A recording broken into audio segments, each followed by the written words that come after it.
I'm Mrs. Natalie Watson, age 29, residing in a cozy apartment with my husband. Our 3-year marriage has generally been harmonious, though lately discontent has crept into my heart. It's not solely directed at my husband but also extends to his parents. The bond between my husband and his parents is strong, evidenced by our weekly visits to their home. Initially, I admired his filial devotion. However, during these visits, a recurring theme emerges: my in-laws' persistent inquiry. Natalie, when will you leave your job? A woman's place is in the home. Over time, my aversion to visiting their home deepened. I find fulfillment in my current job and wish to continue working for as long as possible, a sentiment I expressed to my husband even before we tied the knot. Yet when his parents berate me, my husband remains indifferent, avoiding eye contact as if the matter is inconsequential to him. The thought of going to my in-laws' place fills me with dread, prompting me to sometimes suggest to my husband, "Why don't you go alone?" Yet he insists, "My parents want to see you too," forcing me into accompanying him. Eventually, I surrender to his persistence, resigning myself to the routine. Expressing my sentiments directly to his parents seemed daunting, fearing it might wound my husband's sentiments. Hence I found myself unable to articulate these thoughts to them, for fear of causing any distress to him. Instead, I resorted to smiling and deflecting their remarks whenever they arose. Though my husband's apathy troubled me, the inquiries from his parents about our childlessness irked me the most.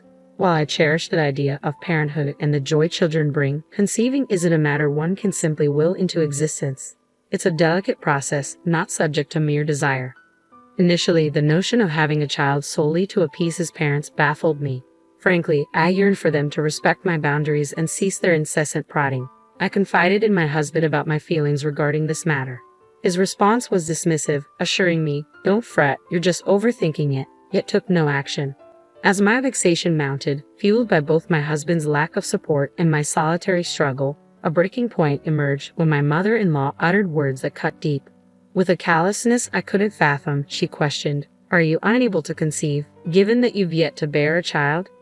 Adding to the distress, my father-in-law regarded me with suspicion, accusing, "Did you conceal your infertility and marry our son?" The accusation was a final straw. While I had endured their scrutiny with a smile, until then, I found my tolerance wearing thin. Confronting them, I declared, "I'm willing to pursue infertility treatment. In return, can you refrain from revisiting this topic?" Surprised by my own assertiveness, I realized the weight of my pent-up frustration. Unexpectedly, my previously silent husband interjected, his voice resolute. "I don't believe fertility treatments are necessary. We're still young, and there's no rush to start a family. Besides, such treatments entail financial strain. I value our time together as a couple," he affirmed to his parents. At that moment, I interpreted my husband's words to align with my own desires, convincing myself that his consideration was genuine. One weekday, I took a day off from work and made my way to the gynecologist's office. Although the pressure from my in-laws about starting a family had lessened, I wanted certainty about my fertility status. Initially, I contemplated discussing the matter with my husband. However, his mood soared whenever the topic of infertility treatments arose, prompting me to handle the examination alone. The appointment concluded sooner than anticipated, and I secured a follow-up appointment for the results a week later. As I exited the office, my gaze met that of a pregnant woman seated in the waiting room. Familiar face halted me in my tracks. Sensing my recognition, she approached me. "Are you Natalie?" she inquired. Confirming our identities, we exchanged nods, realizing we were former classmates from elementary and middle school. Clara's swollen belly indicated she was nearing her due date. Having just completed her routine checkup, I'd offered to accompany her home. To my surprise, Clara lived in close proximity to my own residence. What astonished me even more was discovering that her husband and mine were colleagues at the same company. As we caught up on our lives and reminisced about our school days, my attention naturally gravitated towards Clara's pronounced belly. Sensing my curiosity, she extended an invitation. "Would you like to feel?" Hesitant, I inquired, "Is that all right?" With a warm smile, she reassured, "Of course." Gently, I placed my hand on Clara's abdomen. In my recollection, Claire boasted a slender figure with a trim waist, but now her body had blossomed with the presence of new life. A sense of awe washed over me as I realized there truly was a baby growing within her. As I kept my hand on her belly, I felt a faint fluttering beneath my fingertips. Startled, I glanced up at Claire. "Did you feel that?" I asked. Yes, it's been moving a lot lately, she confirmed, her expression radiant with maternal joy. In that moment, Claire exuded the aura of a contented mother-to-be. Before I could stop myself, the words slipped out, "I'm envious." Instantly, I regretted my candidness, averting my gaze from Claire. Sensing my discomfort, Claire, attuned to others' emotions, gently probed, "If I'm mistaken, I apologize. But is something troubling you?" Reluctant at first, I hesitated to divulge my troubles. However, sensing Claire's sincerity, I realized I couldn't mask my feelings from her perceptive eyes. Thus, I opened up about the challenges I faced with my in-laws and the longing for children. Once I began sharing, the floodgates opened, and I poured out everything, even detailing the fertility tests I underwent earlier that day at the clinic. As I poured out my thoughts to Claire, a strange sense of relief mingled with lingering anxiety. Despite initial reservations, I found solace in confiding in her, perhaps driven by an urgent need to unburden myself after years of pent-up frustrations. Throughout my narrative, Claire simply nodded, offering a quiet, attentive presence. Upon concluding my tale, Claire remarked, "You've shouldered this burden for so long. Your endurance is remarkable. If it were me, I might have severed ties with my in-laws." Reflecting on her words, I admitted, I hadn't realized the extent of my stress until now. Sharing with you has brought some relief, Claire, and knowing my husband supports me is a small comfort. Despite my attempt at levity, Claire's demeanor remained somber. I was taken aback by Claire's expression, unsure of the reason behind her solemn demeanor. Calling out her name, I urged her to share her thoughts. With evident reluctance, she finally spoke, her words laced with hesitation.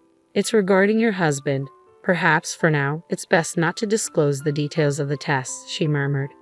Confusion clouded my thoughts as I blinked in disbelief at Claire's unexpected caution. I pressed her for an explanation, prompting her to reveal something utterly astonishing. Struggling to comprehend Claire's revelation, I made my way home with faltering steps. Seated on the sofa, I dwelled on her words, grappling with disbelief and uncertainty. While part of me resisted accepting the truth, Claire's sincerity left little room for doubt. Moreover, recent doubts about my husband's behavior intensified my turmoil.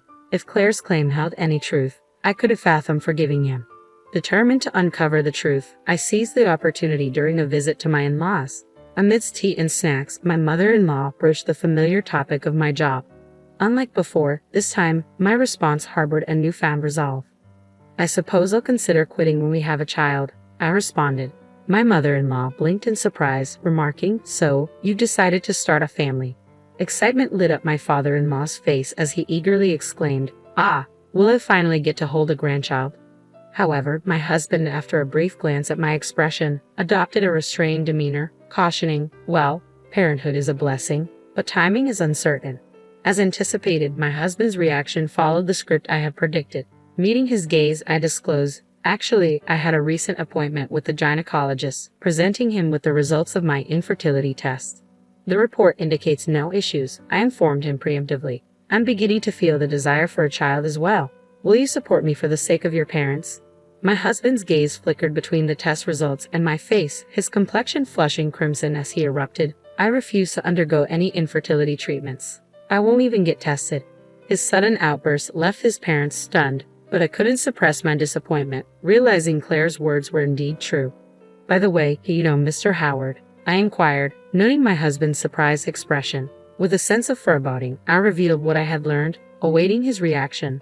"His wife happens to be a friend of mine. Apparently, you've been making disparaging remarks at work, claiming my wife is defective, unable to conceive due to infertility. She's abandoned her femininity to focus solely on work, and I'm the pitiful one for marrying her." As I leveled him with a gaze icy with disappointment, my husband's lips quivered, his demeanor defensive. "And what if it is true?" he retorted, his tone laced with defiance. "Who else would want someone like you?" His words, filled with scorn, struck me like a blow, causing the warmth I once felt for him to dwindle. Maintaining my composure, I gestured towards the test results lying on the table. "I've just proven there's no issue on my end, haven't I?" I remarked calmly. Despite his silence, I couldn't shake off a nagging suspicion that had lingered in the recesses of my mind. "Could it be that the problem lies with you?" I ventured, voicing the troubling thought that had plagued me. "Is that why you've adamantly refused infertility treatments and testing?" At that moment, my previously silent mother-in-law interjected sharply. "That's impossible. There's no way my son could have any issues. If there's a problem, it must be with you, she asserted vehemently, her face flushing with indignation. In a sudden burst of anger, she seized the test results from the table and declared, "These must be fabricated," before tearing them to shreds. My husband's initial surprise quickly gave way to alignment with his mother's sentiments. "Yeah, she's right. There's no way it could have any issues," he affirmed, joining in the accusatory chorus. With their combined blame raining down on me, I realized the futility of continuing the discussion. In a decisive move, I slammed the prepared divorce papers onto the table, signifying the end of our feudal union. "Then please proceed with the divorce, and perhaps you'll find a far superior wife than myself," I declared calmly, my resolve unwavering. In response, my husband retorted, "Yeah, that's right, I'll find someone much better than you," his words dripping with anger as they hastily filled out the divorce papers. Surprisingly, his parents offered no objection to his decision. As I watched dispassionately while the divorce papers were completed, a sense of liberation washed over me, realizing I was severing ties with the trio before me.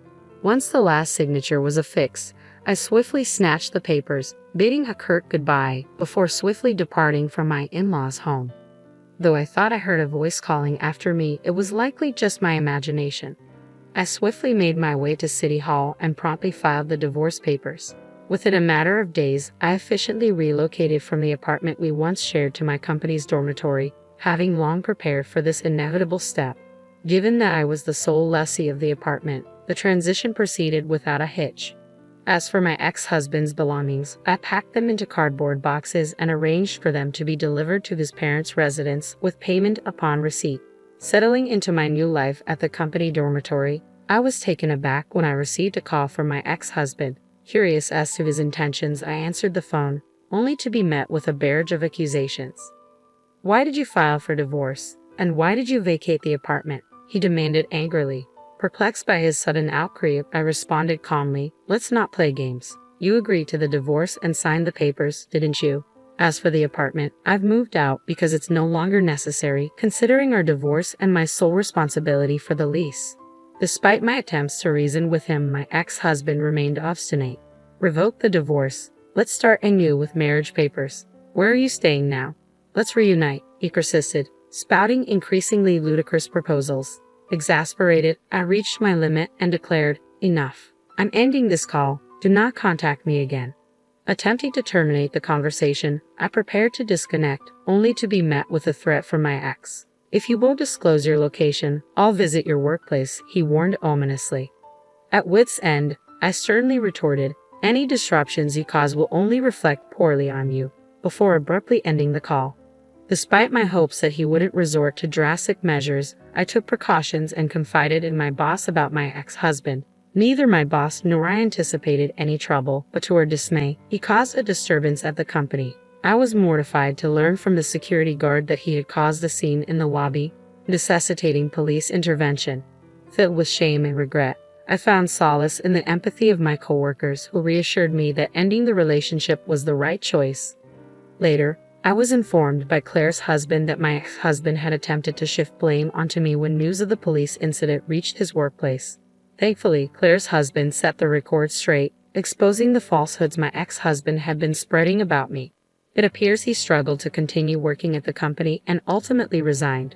Chances are, my now unemployed ex-husband has returned to his parents' home, seeking solace from them. Though it might evoke some pity, supporting a jobless and divorced son could prove challenging for them. Nevertheless, his situation no longer concerns me as he's become a stranger. Since then, I've enjoyed a life free from unnecessary stress, dedicating my days to work. With more time and resources at my disposal, I occasionally visit Claire to check on her and make plans to spoil her baby. She often finds my gestures amusing, shaking her head at my antics. As for remarriage, it's not something I can consider at the moment. However, I hold on to the hope that one day I'll have the opportunity to build a happy family of my own.